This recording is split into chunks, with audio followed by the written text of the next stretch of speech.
اعوذ باللہ من الشیطان الرجیم بسم اللہ الرحمن الرحیم سبح للہ ما فی السماوات وما فی الارض وہو العزیز الحکیم۔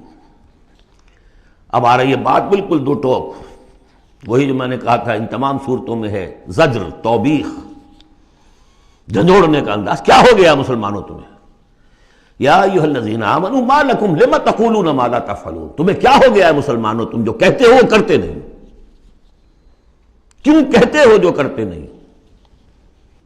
ایمان اللہ پر اور اس کے حکم پاؤں تلے، ایمان رسول کا، محبت اور عشق کے دعوے اس کے سنتوں یہ دجیاں بکھیر دو۔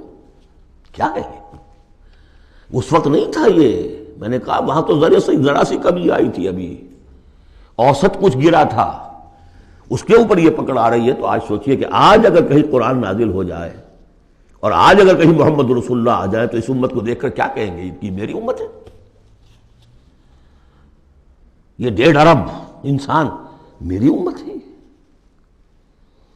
لم تقولون ما لا تفعلون کبر مقتا عند اللہ ان تقولوا ما لا تفعلون، بڑی شدید بیزاری کی بات ہے اللہ کے نزدیک کہ تم کہو جو کرتے نہیں۔ اب بتائیے اس سے بڑی زجر و توبیخ کیا ہوگی؟ اچھا معلوم ہوتا ہے کہ شاید کچھ لوگوں نے محبت رسول کے دعوے کیے ہوں گے۔ جاننا چاہتے ہو اللہ کو کون محبوب ہیں؟ ان اللہ یحب الذین یقاتلون فی سبیلہ صفا کانہم بنیان مرصوص۔ اللہ کو تو محبوب ہیں اپنے وہ بندے جو صفیں باندھ کر، اور صفیں بھی ایسی بنیان مرصوص۔ آج کل کا تصور کیجئے، ری انفورسڈ کانکریٹ والز جو بڑے بڑے ڈیمز کی بنائی جاتی ہیں، اس زمانے میں بھی تھا، چنائی کر کے پھر تانبا اس کے اندر جو ہے وہ پگھلا کر، جو ہم دیکھ آئے ہیں ذوالقرنین کے معاملے میں، آتونی افرغ علیہ قطرہ، اب وہ جو ہے وہ فورٹیفائڈ ایسی صفیں۔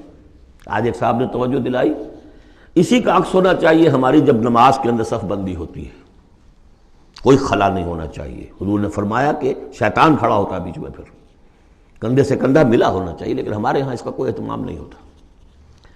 ہمارے ہاں اہل حدیث حضرات کو اہتمام کرتے، لیکن یہ ہے کہ کندھے سے کندھا ملنا اور پاؤں کے محاذات ایک ہونے چاہیے، آگے پیچھے نہ ہو۔ بہرحال یہ ضرورت ہے، اس کی ائمہ کو بھی کرنی چاہیے کوئی نہ کوئی توجہ۔ تو یہ اصل میں سمم بونم ایک اصطلاح ہے فلسفے کی، کہ ہر فلسفہ اخلاق میں ایک تصور ہوتا ہے خیر اعلیٰ، the highest good, highest virtue کیا ہے۔ آپ ایک فلسفہ دیتے ہیں اخلاق کا، اس کی روح سے سب سے بڑی نیکی کون سی ہے؟ تو جان لیجئے اسلام میں سمم بونم، اسلام کے خیر اعلیٰ قتال فی سبیل اللہ ہے۔ ان اللہ یحب الذین یقاتلون فی سبیلہ صفا کانہم بنیان مرصوص۔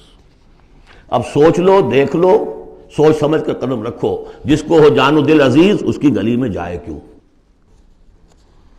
اس راستے پر آنا ہے تو یہ سمم بونم ہے۔ یہ 4 آیتیں ہو گئیں تمہید کی۔